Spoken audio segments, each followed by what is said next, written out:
Sveiki! Tiems, kas manęs nepažįsta, prisistatysiu.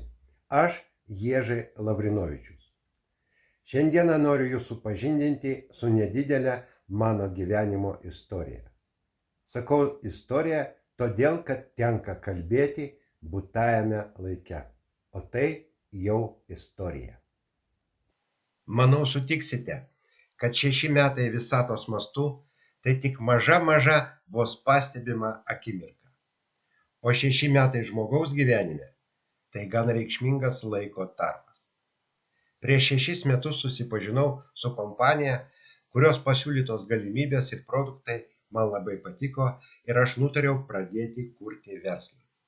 Sekėsi neblogai. Augo komanda. Ir visiems tiems, kam tas buvo aktualu, vedžiau mokymus, dalinausi patirtimi. Perkelus aktyvią veiklą į internetą, visai bendruomeniai vedžiau kompanijos pristatymus ir mokymus, stengdamasis būti naudingu. Matydamas vykstančius pokyčius gyvenime, dairiausi naujovių, nes jau nebebuvo to ankstesnio entuziazmo kurti verslą.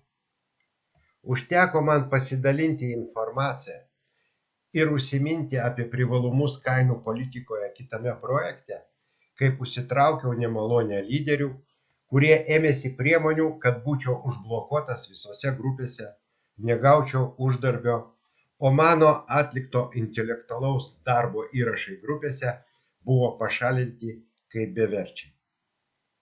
Maža to, man priminė visai bendruomeniai organizuotas išvykas į renginius su kaltinimais pasisavinus dalį pinigų. Labai gaila, kad taip įvertino pastangas padaryti žmonėms įsimintinas keliones. Nežiūrint to, esu dėkingas už tuos 6 metus. Kompanijai už tikrai nuostabius produktus ir suteiktas galimybės. Lyderiams, iš kurių mokiausi ir sėmiausi patirties. O didžiausia padėka komandos nariams ir visiems, kas vertino mano pastangas ir norą būti naudingu. Labai ačiū. Ir sėkmės einant pasirinktų kelių. O tiems, kam įdomu, kokį kelią renkuosi aš, užmeskit akį spūstelėję nuorodą po šiuo video. Visiems sėkmės.